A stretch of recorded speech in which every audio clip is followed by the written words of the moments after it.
Eleanor's life wasn't a canvas, it was a Fabergé egg. Exquisite, intricately detailed, and shatteringly fragile. One casual drop, and 20 years of gilded perfection became a million glittering shards. March 15, 2018, 3:47 p.m. The fluorescent hum of the doctor's office buzzed in Eleanor's ears, a soundtrack to her unraveling. Mark sat beside her, a statue carved from shame, his gaze fixed on the chipped linoleum. "As someone else," he mumbled, the words landing like stones in the pit of her stomach. 2 decades, countless shared dreams, reduced to this sterile pronouncement. Eleanor's carefully constructed world imploded, leaving her gasping for air amidst the emotional rubble. Before the tremor, life had been a seamless waltz. But did you know that Eleanor, the devoted wife, the doting mother, the community pillar? Homemade apple pies cooled on the windowsill. Volunteer hours at the children's hospital filled her days. Her home, a haven of warmth and laughter, always impeccably clean. Mark, her rock, her confidant, her illusion. Painting was her sanctuary, a vibrant escape from the everyday. But between carpools and casseroles, her passion faded into a pastime. Mark's corporate ascendance eclipsed her artistic aspirations, pushing them to the periphery. She built her life around him, defining herself through her relationships, slowly suffocating the artist within. At dinner parties, her smile felt brittle, a carefully constructed facade masking a growing chasm. The silence now roared, a stark contrast to the children's boisterous laughter that once echoed through the halls. The house, once a sanctuary, became a tomb, each empty room a painful reminder of her loss. Eleanor drifted, a lone ship lost in a storm-tossed sea. Simple tasks became monumental burdens. Paying bills felt like scaling Everest. Legal paperwork, an incomprehensible labyrinth. Friends' well-meaning inquiries, salt in an open wound. Their voices dripped with pity, a subtle judgment that stung. Others urged, clinging to outdated notions of wifely duty. The whispers became a chorus, amplifying her self-doubt and fueling her despair. Dr. Sharma, her therapist, explained that infidelity was a unique form of trauma, an earthquake that destabilized the identity. The key is to rebuild, not on the shifting sands of a broken relationship, but on the bedrock of your own self-worth. Eleanor, numb and adrift, stared at her unfinished canvases, symbols of her abandoned dreams.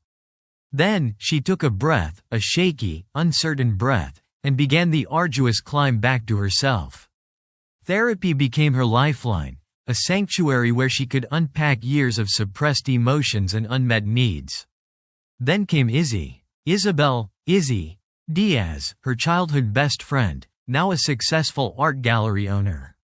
Their reunion, a balm for Eleanor's wounded soul, was a testament to enduring friendship and unwavering belief. Izzy had always recognized Eleanor's extraordinary talent, a dormant flame waiting to be rekindled. Hesitantly, Eleanor picked up a brush, the familiar weight grounding her in the present.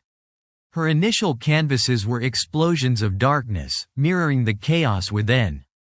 Jagged lines, angry strokes, colors as black as her despair. Then, slowly, tentatively, light began to seep in. Brighter hues, softer edges, images of resilience and hope. Painting became her language, her voice, a way to articulate the unspeakable. She poured her pain, her anger, her awakening onto the canvas, transforming torment into art. She joined a local art class, finding camaraderie and inspiration in the shared creative space. Her art began to resonate, to connect, to heal. Her vulnerability became her strength, her pain a source of unexpected beauty. Mark's betrayal, a devastating blow, had become a catalyst.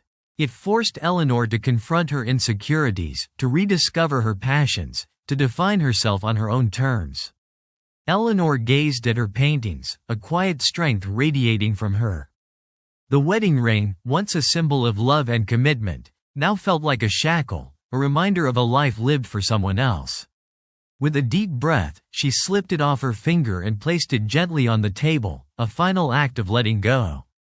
The Fabergé egg had shattered, yes, But Eleanor was painstakingly gathering the pieces, creating a mosaic of her own design, stronger and more vibrant than before.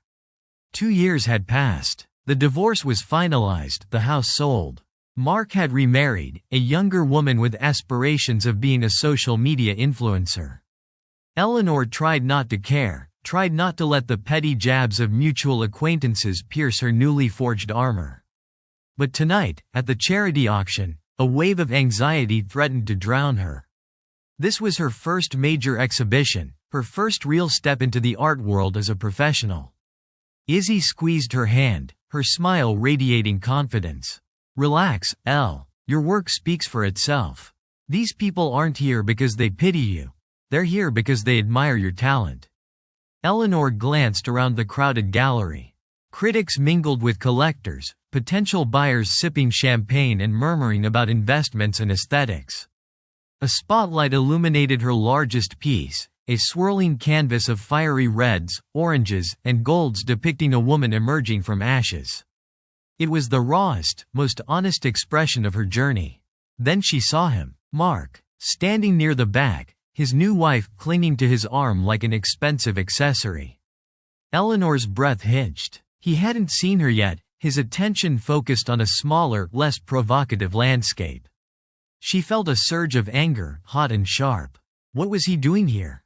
Did he think he could waltz back into her life, claim some vicarious pride in her success? She wanted to confront him, to demand an explanation, to unleash the years of pent-up resentment. But then she remembered Dr. Sharma's words. Eleanor took a deep breath, straightened her shoulders, and turned her attention back to Izzy. She said, her voice surprisingly steady. She would not let him ruin this night. As Eleanor navigated the crowd, offering polite smiles and answering questions about her work, she noticed a familiar face approaching. It was David, an architect she'd met at a local coffee shop a few months ago. He was kind, intelligent, and appreciated her art without the baggage of shared history. He said, his eyes genuinely admiring. "I'm especially drawn to Phoenix Rising. It's powerful." They talked for a while about art, about technique, about the emotional impact of color and form. David's presence was calming, a welcome distraction from the specter of Mark lurking in the background. Then, during a lull in the conversation, David said, "I know this might be forward, but I was wondering if you'd like to have dinner? No pressure, just, I enjoy your company, and I'd like to get to know you better." Eleanor hesitated. The idea of dating again was terrifying. She had spent so long building her new life, her new identity, that letting someone in felt like a risk. But looking into David's warm, sincere eyes, she felt a flicker of hope. Maybe, just maybe, she was ready to open her heart again. "Do like that," she said, a genuine smile finally gracing her lips. As they continued talking, Eleanor noticed Mark staring at them from across the room. His expression was unreadable, a mixture of surprise and she couldn't. But for the first time in a long time, his gaze didn't affect her. She was no longer defined by his approval or disapproval. Later that evening, after most of the guests had left, Eleanor found herself alone with Izzy, sipping a glass of wine amidst the fading lights and discarded hors d'oeuvre plates. Well, that was a smashing success. Phoenix Rising sold for a record amount. And I overheard a few collectors discussing commissions. You're officially on your way, Elle. Eleanor smiled, but her heart felt heavy. The success was gratifying, a validation of her talent and her resilience. But it also came with a cost. The vulnerability she poured into her art, the raw honesty that resonated with others, also exposed her deepest wounds. "It's strange," she said, swirling the wine in her glass. "I feel exposed. Like everyone knows my story, my pain. And I'm not sure if I'm comfortable with that. That's the price of art, Elle. The price of authenticity. You can't create truly meaningful without revealing a part of yourself. And the fact that your pain resonates with others? That's not a weakness, that's a strength.